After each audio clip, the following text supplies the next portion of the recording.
வணக்கம். சின்ன குரூப் சேனலுக்கு உங்கள் அனைவரையும் அன்புடன் வரவேற்கின்றேன். இன்றைய ஆன்மீக தகவல் ஸ்ரீ அன்னை ஸ்ரீ பகவான் அரவிந்தர் பற்றிய தகவலை தான் நாம் பார்க்க போகின்றோம். அன்பர்கள் அனைவருடைய பிரார்த்தனையும் ஸ்ரீ அன்னை ஸ்ரீ பகவான் அரவிந்தர் திருப்பாதங்களில் சமர்ப்பணம் செய்கின்றேன்.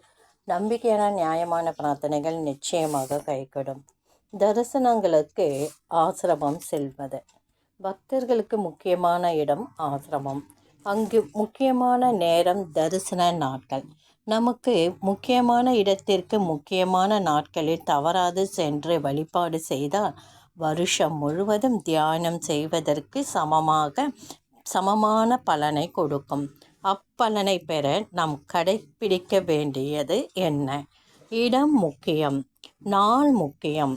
அந்நாளில் அங்கு செல்வதை நாம் நம் வாழ்க்கையின் முதல் முக்கியத்துவம் வாய்ந்ததாக கருதினால் அதன்படி நாம் அங்கு செல்ல முடியும். அதுதான் நாம் தரிசனம் பிரயாணங்களை மனதில் ஏற்றுக்கொண்டிருக்கின்றோம் என்பதற்கு ஒரு சான்று. இந்த பிரயாணங்களுக்கு எந்த தடையும் எப்பொழுதும் இல்லை என்றால் நாம் சரிவர மனதில் அதை ஏற்றுக்கொண்டும் என பொருள். அதை செய்வதெப்படி? இப்பொழுது நாம் செய்வதில் என்ன குறை? மற்ற எந்த முறையையும் கருதாது. அதாவது நம்ம இப்போ மதரோட ஆசிரமத்துக்கு போகணுன்னு சொல்லிட்டு நம்ம மனசில் நினச்சி ஆத்மாத்மா நம்ம பிரார்த்தனை செஞ்சால் நிச்சயமாக போவோம். அதுவே மதரோட பிறந்த நாள், ஸ்ரீ அன்னையோட மகாசமாதி அடைந்த நாள், இந்த மாதிரி நாட்களில் நம்ம போகிறது ரொம்பவே விசேஷம். ஸ்ரீ பகவான் அரவிந்தரோட பிறந்த நாள், அவர் மகாசமாதி அடைந்த நாள், ஸ்ரீ அன்னை பாண்டிச்சேரிக்கு வந்த நாள், இந்த மாதிரி தரிசன தினங்களை சொல்லிட்டே போகலாம்.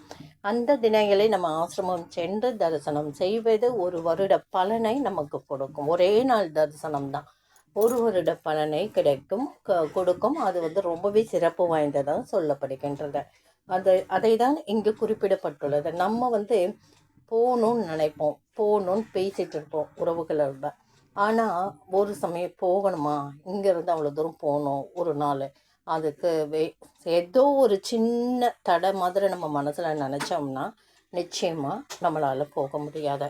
நம்மளோட ஆர்வம் நம்ம ஆர்வமாக முன்னே இருந்து நினைக்கும் பொழுது தான் அது பாசிட்டிவ் எனர்ஜியோடு நம்ம நினைக்கிறத ஸ்ரீ அன்னை நிறைவேற்றுவாங்க. எப்பவும் ஒரு தடைகள் எந்த ஒரு விஷயத்திலும் வரக்கூடாது என்பதை தான் இங்கு குறிப்பிடப்பட்டுள்ளது. மரபில் ஏற்பட்ட ஒரு முக்கியமான பழக்கம், தெய்வத்தை வழிபடும் பக்தன் தன் உடல், பொருள், ஆவி அனைத்தையும் தன் வழிபாட்டில் ஈடுபடுத்துகின்றான். வழிபாடு முழுமையாக வேண்டி வாயால் துதிப்பாடி மனதால் பக்தி செலுத்தி உடலால் உளவார பணி போன்ற உழைப்பை நல்கி தன் கரணங்கள் அனைத்தையும் வழிபாட்டில் பக்தன் ஈடுபடுத்துகிறான். மனதில் எவரும் பக்தி செலுத்த முடியும், வாயால் எல்லோராலும் துதிப்பாட முடியும்.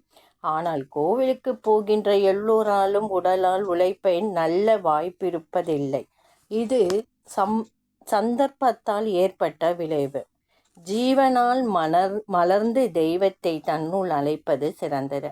அது முடியாதவர்கள் மனதால் தெய்வ நாமத்தை உச்சரிக்கலாம். அதுவும் முடியாதவர்கள் வாயால் நாம ஜபம் செய்கின்றார்கள். உடலால் தெய்வத்திற்கு பணி செய்தால்தான் உடலில் பங்கு பூர்த்தியாகும்.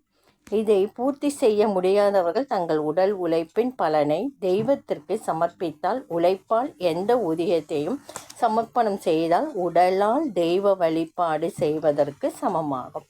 இதுவே காணிக்கை செலுத்துவதன் ஆன்மீக அடிப்படை. எந்த காரணத்தால் இறைவனை பூஜிக்கின்றோமோ அந்த காரணம் அருளால் நிரம்பி வழிகின்றது.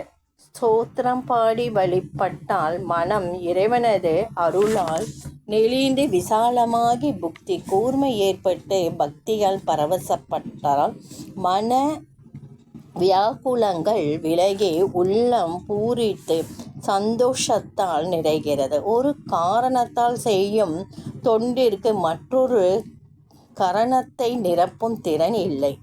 ஆங்கிலத்தில் அதிக திறமையுள்ள மாணவனுக்கு கணிதத்தில் மார்க் வராது.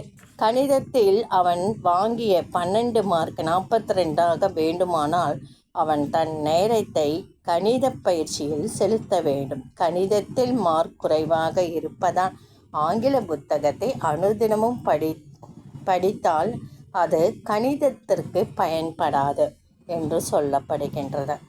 காணிக்கை மாதம் ஒரு முறை நம்ம வாங்குகிற சம்பளத்திலிருந்து ஸ்ரீ அன்னைக்கு காணிக்கை அனுப்புவது ரொம்பவே சிறப்பு வாய்ந்தது. அதனால் நமக்கு உபரி வருமானம் ஏற்படும். இந்த பதிவு உங்களுக்கு பிடிச்சிருந்தால் லைக் பண்ணுங்கள், ஷேர் பண்ணுங்கள், சப்ஸ்கிரைப் பண்ணுங்கள், கமெண்ட் பண்ணுங்கள். நன்றி. அடுத்த ஒரு ஆன்மீக தகவல், இதைவிட சிறப்பான ஒரு தகவலை பார்க்கலாம்.